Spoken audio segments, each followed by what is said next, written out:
encore, ils sont un peu peut-être... Il y a d'autres fourmis noires qui sont dangereuses. Mais les fourmis rouges surtout, si tu vas, tu leur perds, tu interromps leur cheminement, ils vont, bien-aimés dans le Seigneur, te mordre. Ils vont faire de façon à ce que, bien-aimés dans le Seigneur, alléluia, tu te débarrasses de leur chemin.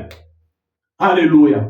Bien-aimés, parce que, alléluia, il y a eu une interruption de quelqu'un ou bien de quelque chose, alléluia, qui empêche donc leur union, les fourmis. Bien-aimés dans le Seigneur, Dieu nous a créés pour vivre ensemble. L'unité.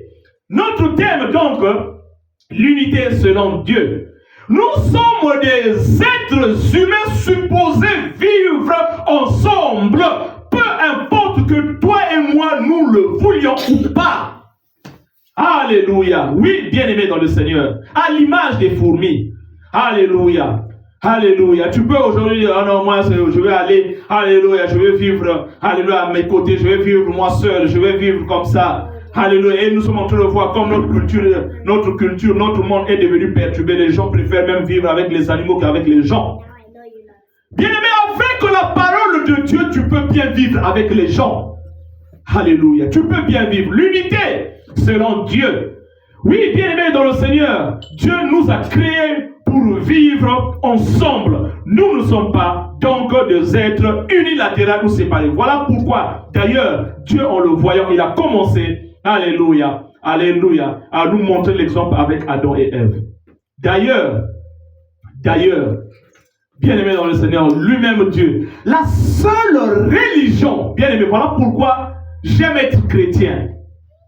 La seule religion, bien-aimé, là où l'amour est, bien-aimé dans le Seigneur, et on va dire quoi, est à la première place, c'est la religion chrétienne. La religion chrétienne.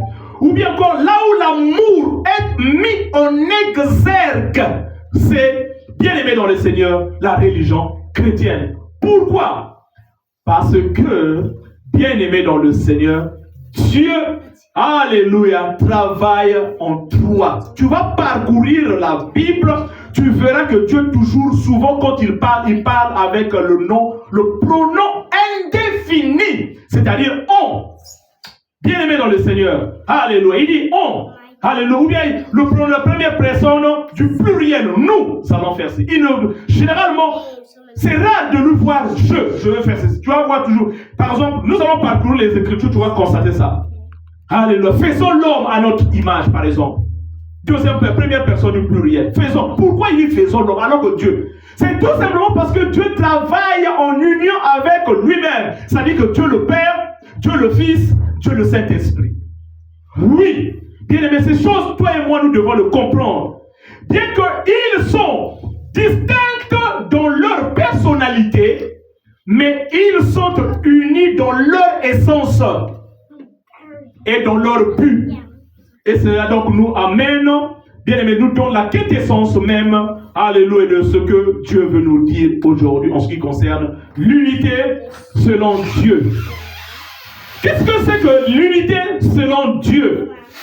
L'unité selon Dieu,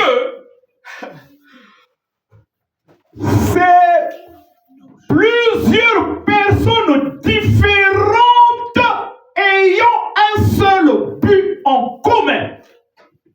C'est ça, bien aimé dans le Seigneur, l'unité selon Dieu.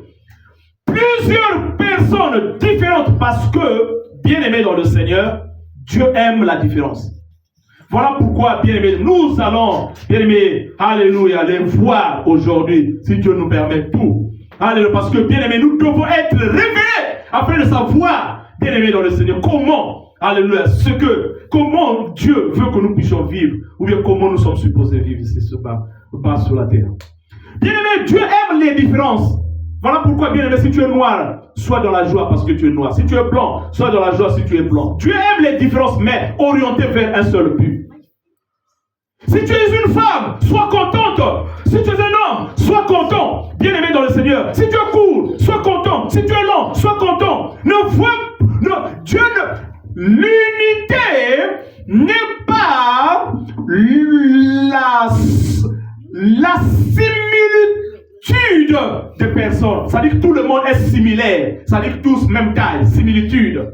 Non. L'unité, c'est être différent, mais orienté vers un seul objectif. Alléluia. Oui, bien-aimé dans le Seigneur. Orienté vers un seul objectif.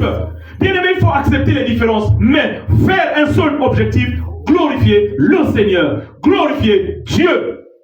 Bien-aimé dans le Seigneur, pour revenir à l'exemple des fourmis, tu vas comprendre une chose en ce qui concerne les fourmis.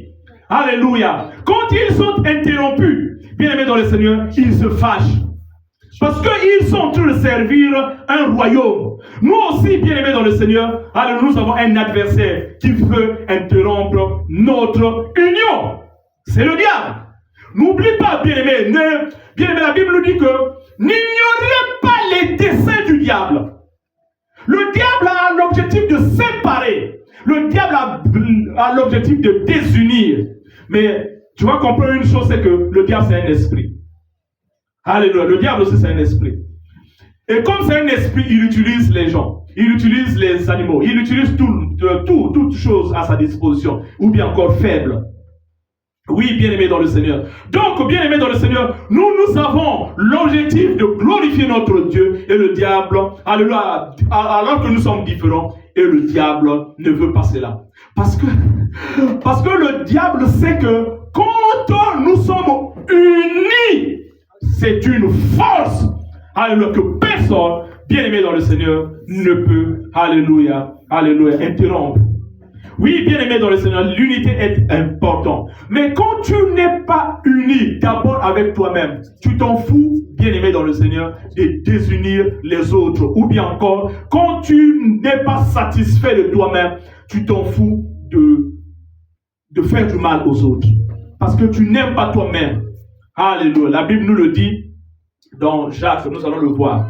Bien-aimé dans le Seigneur, alléluia. Maintenant, nous allons d'abord commencer par le commencement. Lisons la parole de Dieu dans Éphésiens chapitre 4, verset, on peut commencer à partir du verset 1 jusqu'à 6. Éphésiens donc, chapitre 4, verset 1 à 6. Lisons la parole de Dieu.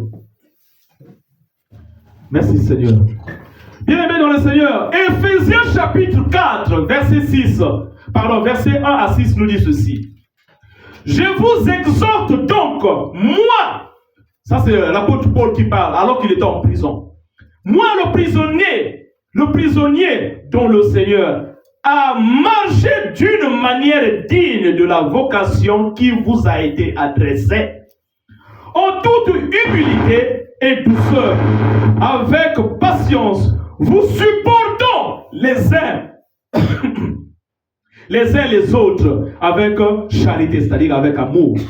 Vous efforçons de conserver l'unité de l'esprit par le lien de la paix. Il y a un seul, et il commence maintenant à donner l'état. Il y a un seul corps, un seul esprit, un seul esprit, comme aussi vous avez été appelés à une seule espérance par votre vocation.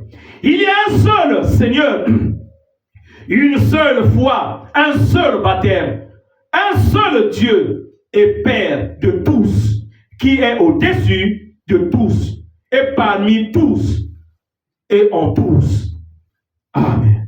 Bien-aimés dans le Seigneur, ce problème est important de l'unité.